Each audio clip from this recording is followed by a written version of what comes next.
Institution permanente sans but lucratif, au service de la société et de son développement. Ouverte au public qui acquiert, conserve, étudie, transmet, expose le patrimoine matériel et immatériel de l'humanité et de son environnement à des fins d'études, d'éducation et de délectation. Telle est la définition des musées selon le Conseil international des musées, plus connu sous l'appellation ICOM. Lieu de prédilection pour la préservation, la valorisation et la restauration du patrimoine culturel, matériel et immatériel du Burkina Faso. Espace de découverte des us et coutumes des peuples et des communautés vivant ici et ailleurs. Le Musée national est un établissement public de l'État à caractère scientifique, culturel et technique. Cadre d'exhumation et de révélation des habitudes et des réalités sociales et sociétales des peuples. Il représente la plus grande des vitrines culturelles et touristiques du pays. À travers les missions qui lui sont assignées, à savoir conserver les témoins matériels et immatériels les plus représentatifs de l'identité culturelle des composantes de la nation burkinabé. Entreprendre des recherches sur les témoins matériels les plus représentatifs de l'identité culturelle. Contribuer au développement des musées du Burkina Faso. Contribuer à la connaissance et à la promotion des valeurs culturelles des autres peuples. Le Musée national entend jouer son rôle. Grâce aux efforts consentis par l'État et ses partenaires qui ont produit des résultats importants et visibles, parmi lesquels la réalisation d'infrastructures administratives, techniques et de loisirs, ainsi que de l'accroissement des collections. Le Musée national a connu différentes évolutions de sa création en 1962 à nos jours.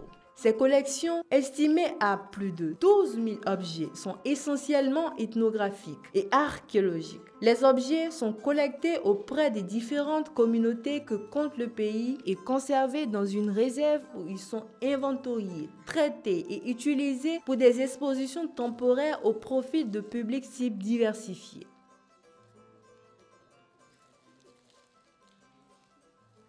Nous sommes chargés de la conservation des objets et de la restauration. La conservation, il s'agit de faire une inspection périodique des objets, de prendre en charge les locaux en ce qui concerne la propriété. Et nous devons aussi veiller à ce que cette réserve soit aérée et veiller à ce que les objets ne soient pas infestés. Nous sommes chargés aussi de la documentation. Donc, tout ce qui concerne les objets, comme les informations, nous sommes chargés de les fournir à travers une fiche qu'on appelle fiche maître. On peut dire que c'est une identification qu'on donne à l'objet, ce qui va prouver que l'objet appartient maintenant au musée. Pour ce qui concerne maintenant les travaux de restauration, si lors d'une inspection, on constate qu'un objet a été détérioré, donc on isole l'objet pour le restaurer. Malgré le rôle capital qu'il joue dans la promotion et la valorisation des identités et des diversités culturelles, la fréquentation par les publics du Musée national reste en deçà des attentes. Quelle action mettre en œuvre pour favoriser un véritable attrait du public national et international, gage d'une meilleure compréhension et d'une facile assimilation des réalités culturelles de nos peuples? Comment agir pour changer la perception du public burkinabé et africain sur la fréquentation des musées? Quelle offre culturelle et scientifique pour vivifier ce champ de découverte, d'apprentissage et de médiation culturelle? Autant d'interrogations qui amènent à approcher les premiers acteurs de la gestion et de l'animation administrative et technique de cet espace de découverte des réalités, des valeurs culturelles et touristiques du pays.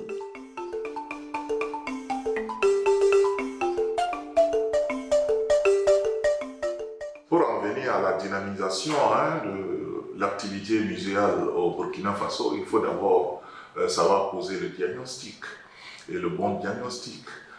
Qu'est-ce qu'un musée pour nous? Qu'est-ce que le musée représente pour notre pays?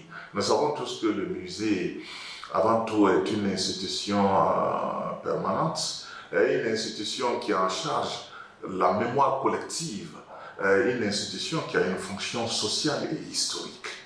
Maintenant, est-ce que les Burkinabés savent cela? Est-ce qu'on a appris à découvrir le musée, à découvrir cette fonction hautement historique et sociale que joue le musée. C'est ce qui fait que le musée reste musée, entre guillemets. Il faut reconnaître que nos musées ont besoin de plus de moyens pour pouvoir répondre vraiment à leur mission. Quand vous prenez le cas du musée national, il reste encore beaucoup de choses à faire pour que ce musée puisse répondre à ses missions.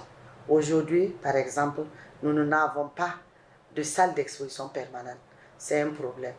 Depuis que j'étais là-bas, nous avons posé le problème parce que nous avons 2 petites salles d'exposition. Et ces expositions ne peuvent qu'être temporaires.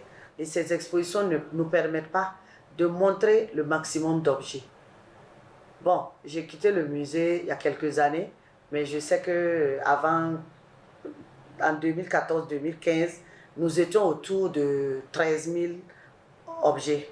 Voilà, c'est assez pour qu'un public soit content de venir voir. Mais on n'a pas de salle d'exposition permanente, une grande salle qui nous permette d'exposer au minimum 1000 objets.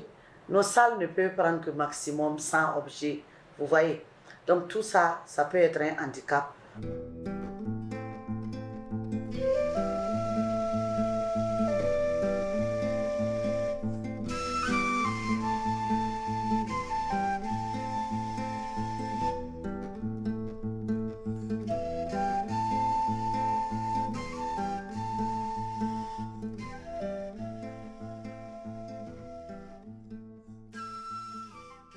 Pour ce qui concerne les initiatives, il y a plusieurs programmes qui ont été mis en place, notamment avec l'École du patrimoine africain, mais aussi même avec l'UNESCO, l'ICOM et tout ça. C'était de voir véritablement, est-ce qu'on ne peut pas proposer des choses de telle sorte que ça attire les publics.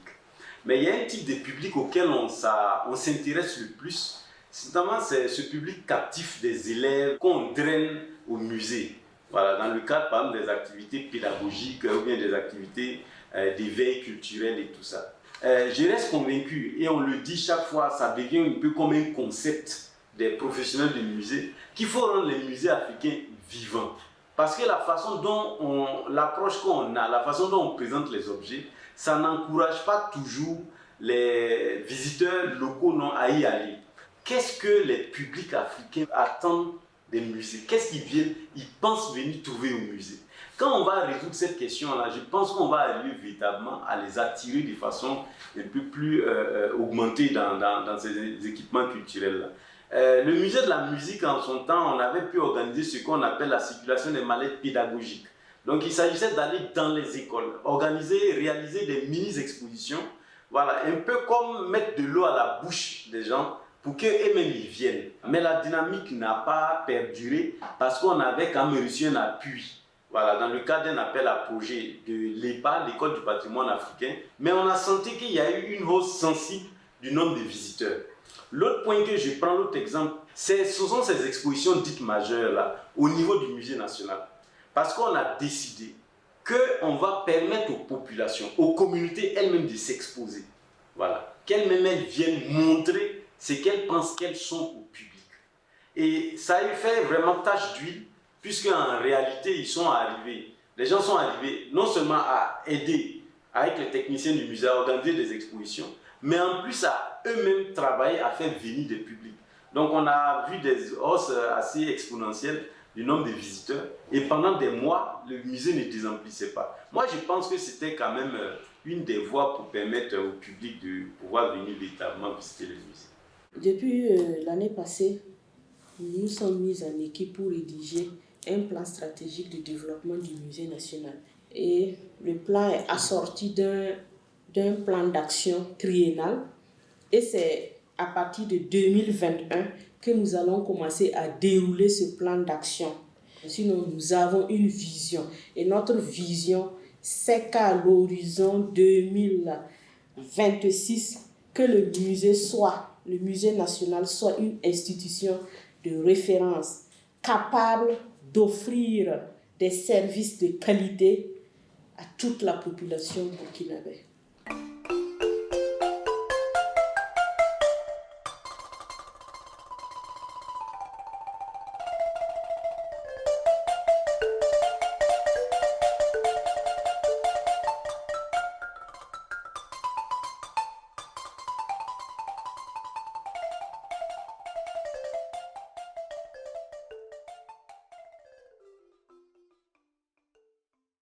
Le Musée national dispose d'un conseil scientifique, technique et culturel qui nous fait des propositions, de pistes d'études. Aussi, nous avons un potentiel de près de 14 000 objets dans la grande salle de réserve. Et quand on fait un inventaire général, on se rend compte que ce potentiel ne dispose pas assez d'informations qui puissent nous permettre de le mettre en exposition. Donc il y a ce travail d'étude et de documentation là qui doit être poursuivi. Et chaque fois que nous avons besoin de faire ce travail, nous faisons appel aux enseignants-chercheurs pour nous appuyer à mieux documenter nos collections, pouvoir les exploiter au maximum. Il faudrait que les historiens puissent se retrouver au niveau des musées pour en faire une réflexion scientifique. Le culturel est ce qui fait, c'est la sève nourricière de la personne humaine. C'est pour ça que c'est un mot qui est bien partagé par le monde entier. Le Chinois a sa culture, l'Américain a sa culture, le Français a sa culture, le Burkinabé a sa culture, l'homme de Koudougou a sa culture, l'homme d'Issouka a sa culture. Vous voyez, c'est bien étagé. Et c'est cet ensemble-là qui consolide les fondamentaux qui font qu'un peuple est soudé, un peuple a des référentiels, un peuple a de l'orientation pour pouvoir aller de l'avant et aider son pays, aider sa famille. Les institutions muséales, vous savez, ici au Burkina Faso, fréquemment on parle du musée national. On sait aussi qu'il y a des musées, il y a le musée communal, il y a des musées privés, etc.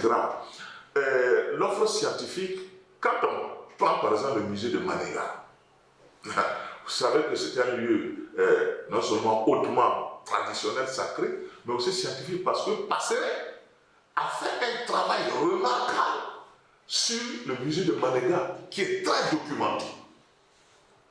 Et c'est de cette façon aussi que les animateurs de musée, les conservateurs doivent être formés. Les objets dont nous parlons, les objets rares, si on arrive à les collecter, à les traiter et tout scientifiquement, voilà, ça pourrait être attractif et ça pourrait permettre aux enseignants, chercheurs, aux anthropologues, voilà, de venir travailler au sein des musées. Nous avons découvert les fourneaux, les hauts fourneaux, etc. Mais qu'est-ce que cela représente? Si on envoie ça sous forme de fresques ou sous forme d'affiches au musée national et on envoie les élèves, les étudiants, du moins là-bas pour dire les hauts fourneaux, ça a été découvert, à telle date, à telle période, etc. Voici ce que ça signifiait. Ça veut dire que nos ancêtres maîtrisaient la métallurgie, voilà, notamment du fer, et que nous avions des savoirs locaux bien avant l'avènement de Jésus-Christ. Ça, c'est édifiant.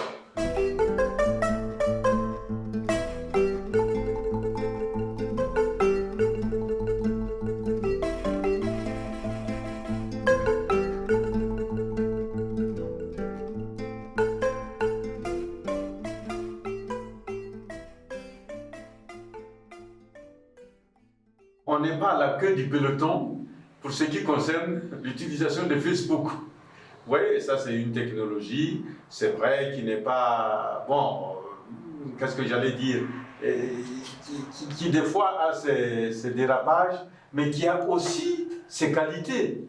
On peut promouvoir le musée à travers les Facebook. Aujourd'hui, tu peux faire une visite virtuelle du musée du Louvre. Oui, donc les nouvelles techniques de l'information accompagnent et promeuvent le musée pour un temps que nous le voulons. La caméra nous donne des images et les images projetées au monde donnent la beauté de l'endroit que nous filmons. Sur le web, vous allez trouver www.rayimi.org. On a un site web. Et aujourd'hui, le monde fonctionne aussi à travers le site web. Faire une plateforme en disant, si vous allez là, voilà si vous venez au musée national, voilà ce que vous trouvez. Voici l'accueil, voici la direction. C'est cela seulement qui pousse l'individu à aimer et à vouloir visiter. Nous vivons dans un village dit planétaire.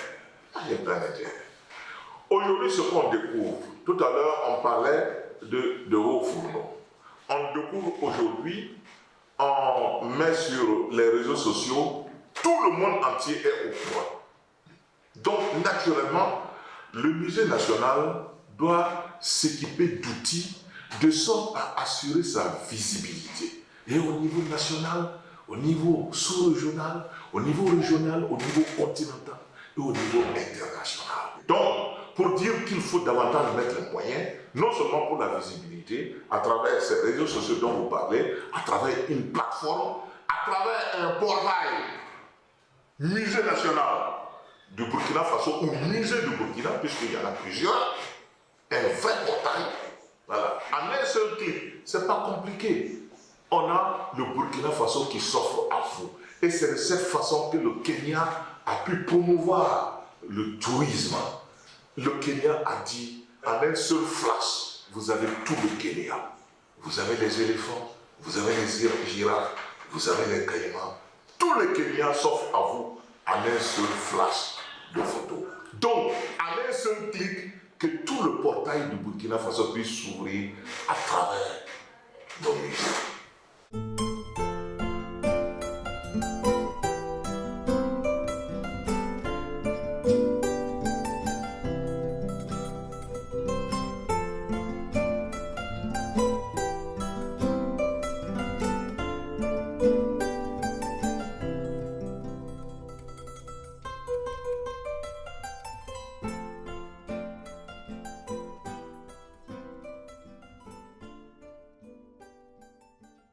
Donc le problème de la fréquentation, c'est un problème récurrent depuis que les musées ont commencé à prendre, j'allais dire, pied dans nos différents pays africains. Ce problème-là se pose. Et j'ai plutôt l'impression que toutes les solutions qu'on a proposées ici et là ne sont pas arrivées, un tant soit peu, à minimiser de façon durable ce problème-là. Mais n'empêche qu'il y a des initiatives par-ci et par-là qui sont des initiatives heureuses. L'idée serait maintenant vraiment de les perpétuer, de les développer, voilà, de les dupliquer, de les partager, de telle sorte qu'on puisse véritablement avoir un musée qui soit en phase avec les attentes légitimes des populations. Et de plus en plus, la possibilité est donnée au musée d'élargir son horizon d'activité. Et je crois que c'est une belle aubaine qu'il faut saisir et puis arriver à développer les activités, notamment avec toujours les communautés, pour que vraiment ce musée-là puisse se rayonner le plus longtemps possible et le plus largement possible. Et je crois quand même qu'on a des ressources aujourd'hui pour permettre à cette institution-là d'être vraiment la vitrine du patrimoine et de la culture nationale. La question du patrimoine, c'est une question de souveraineté. Et la culture d'une manière générale, c'est un domaine de souveraineté. Et on se rappelle, il y a Elisabeth Caillé qui écrivait qu'aucune nation ne peut survivre à la déperdition de son patrimoine d'histoire, d'art ou de sciences. Parce que les concurrents, ceux qui nous ont colonisés, ils étaient tellement sensibilisés donc, sur cette compréhension, ils avaient cette compréhension si bien que pour eux, la conquête vraiment en tout cas d'un peuple n'est effective que lorsque vraiment en tout cas on est arrivé donc à piller tout le patrimoine du peuple subjugué. On se rappelle, quand on prend l'histoire donc des musées, la création des musées nationaux, c'était quoi? Pour la construction de l'identité nationale des colonies qui viennent nouvellement d'être créées, mais également aussi pour l'affirmation de l'identité culturelle. Dans tous les discours, il y a la cohésion sociale, mais ce qu'on fait ne concourt pas vraiment en tout cas à la cohésion sociale. Et il n'y a pas eu autre alternative donc, que vraiment en tout cas les institutions patrimoniales à l'image dans des musées. Parce que ce qui a fait la preuve donc c'est les autres. Je ne sais pas pourquoi vraiment on ne peut pas les exploiter donc pour ce qui nous concerne. Même si l'impulsion politique, véritablement c'est la première donc des choses, mais il y a aussi que techniquement, il y a aussi vraiment en tout cas un déficit aussi donc il faut travailler donc à corriger. Et de sorte que ce que nous apportons donc comme information donc, puisse aider donc l'autorité à pouvoir vraiment en tout cas donc mieux se décider et mieux vraiment en tout cas nous accompagner donc dans notre mission quotidienne. Voilà. En termes donc, dans les référentiels, du reste, on trouvera que ce soit la SNCT, que ce soit la politique sectorielle, que ce soit le PSD, patrimoine culturel, il y a quand même donc des actions assez intéressantes qui ont été prises en compte et dans le sens donc, du développement donc, des musées. Je lance un cri de cœur pour que nos autorités acceptent que le musée national soit le miroir de notre pays et donne en tout cas ce qu'il faut, la place qu'il faut, les priorités qu'il faut pour que ce musée-là puisse vite se développer. Que ce soit le patrimoine matériel comme le patrimoine immatériel, le ministère de la Culture est présent. C'est la raison pour laquelle nous plaidons pour qu'il y ait suffisamment de budget et que nous puissions travailler non seulement à faire découvrir les richesses, les trésors du Burkina, les trésors cachés du Burkina, mais aussi que la culture puisse nous servir davantage dans le sens de l'union, de l'unité nationale. Parce qu'en découvrant notre culture, on se découvre soi-même et tout ce qu'il y a comme problème de stigmatisation, problème de répit identitaire, quand on se découvre, comme le disait Kizerbo, l'éminent historien, Kasso don Akain, savoir monter à cheval c'est bien. Kadi don Akain, savoir nager c'est bien. Kayiri don Akain, savoir grimper dans l'arbre c'est bien. Mais il y a dans le monde, se connaître, il n'y a rien de tel. Au regard des explications et des suggestions faites par les responsables administratifs et techniques du département en charge de la culture, des mesures idoines et efficaces devront être envisagées pour changer la perception des populations sur la fréquentation des musées en général et du musée national en particulier. Aussi, les autorités politiques du pays ne devront pas rester en marge de ce travail colossal d'investissement, de sensibilisation, d'appropriation et d'assimilation des valeurs et des identités culturelles des peuples. Gage d'un meilleur renforcement de la compréhension des cultures des autres, de la lutte contre l'extrémisme violent, de la consolidation du vivre ensemble et du bien-être socio-économique des populations. Une nation sans une réelle assimilation culturelle est semblable à un corps sans âme.